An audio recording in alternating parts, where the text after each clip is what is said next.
Alors aujourd'hui, on plonge dans une histoire complexe et souvent assez méconnue, celle de l'esclavage et de la question raciale au Maroc. On va s'appuyer sur le travail de l'historien Chouki El Amel pour explorer des siècles d'histoire qui ont profondément modelé la société marocaine. Notre point de départ, c'est une question de fond qui bouscule pas mal d'idées reçues. Comment une religion qui, dans son essence, prône l'égalité entre tous les croyants, a-t-elle pu cohabiter avec l'esclavage? Et surtout, avec la mise en esclavage quasi systématique des populations noires. Pour bien saisir la spécificité de l'esclavage au Maroc, il faut d'abord se pencher sur ses fondements juridiques et religieux au sein de l'islam. Et on va voir que c'est un terrain assez miné de contradictions. Regardez bien, car cette diapositive met le doigt sur le paradoxe central. D'un côté, on a l'idéal de la loi islamique qui est très clair. Un musulman ne peut tout simplement pas réduire en esclavage un autre musulman. Mais de l'autre, la réalité historique, elle est brutale. C'est l'asservissement massif d'Africains noirs dont un grand nombre étaient eux-mêmes musulmans. C'est ce gouffre, ce décalage presque schizophrénique entre le texte et la pratique qui est vraiment au cœur du sujet.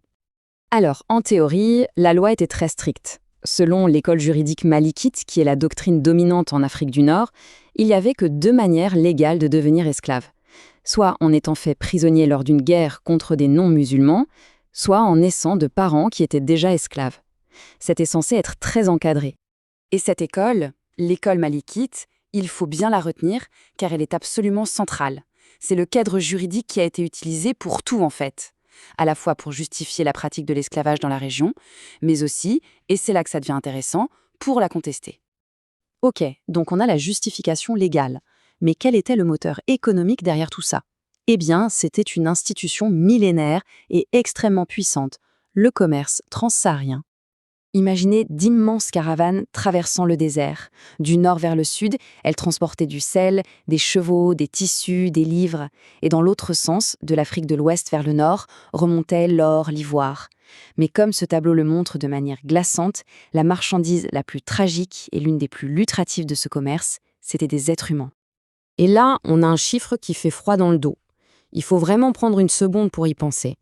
Un seul cheval, qui était un atout militaire crucial pour les empires d'Afrique de l'Ouest, pouvait s'échanger contre la vie et la liberté de 10 à 15 personnes. Ce taux de change terrible nous montre le lien direct et absolument dévastateur entre une demande militaire et la traite des êtres humains.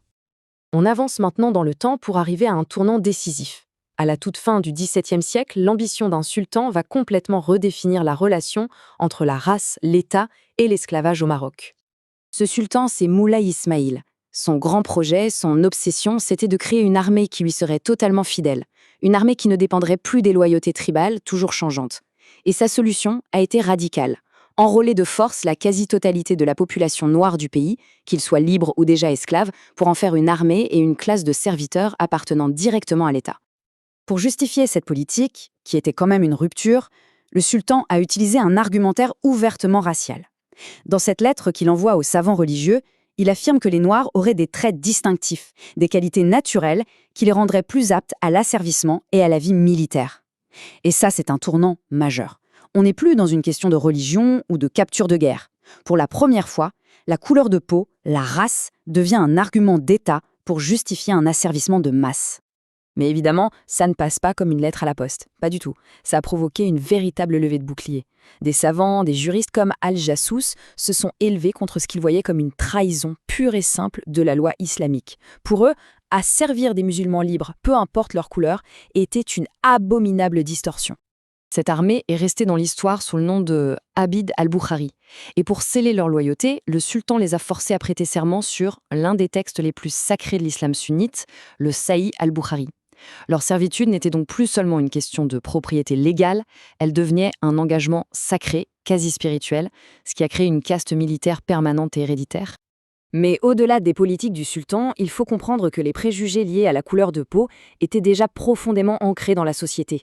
Ça créait une hiérarchie sociale qui, très souvent, entrait en conflit direct avec les idéaux d'égalité de la religion.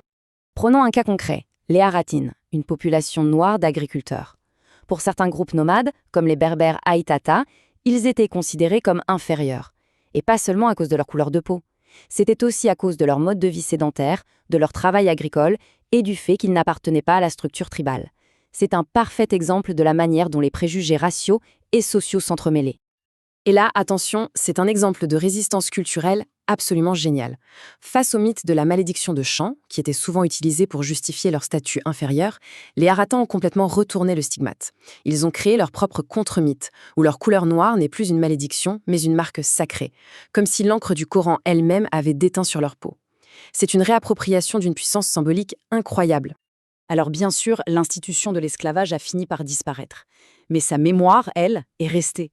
Elle a survécu et elle s'exprime encore aujourd'hui de manière éclatante à travers une tradition musicale et culturelle très puissante. Il s'agit de la musique gnawa. Il faut bien comprendre que c'est beaucoup, beaucoup plus que de la musique. C'est en quelque sorte une archive vivante, une forme d'histoire orale qui porte en elle toute la mémoire de l'esclavage, du déracinement, mais aussi de la résilience et de la survie spirituelle. Les paroles des chants gnawa sont souvent d'une honnêteté brutale. Elles ne cherchent pas à enjoliver le passé. Elles parlent de la souffrance, de l'injustice subie par les ancêtres. Cet extrait, par exemple, met en scène l'abondance du maître face à la misère de l'oncle Mbara, une figure qui représente l'esclave. C'est la mémoire de la douleur, transmise intacte à travers les chants. La musique gnawa remplit donc plusieurs rôles, tous essentiels.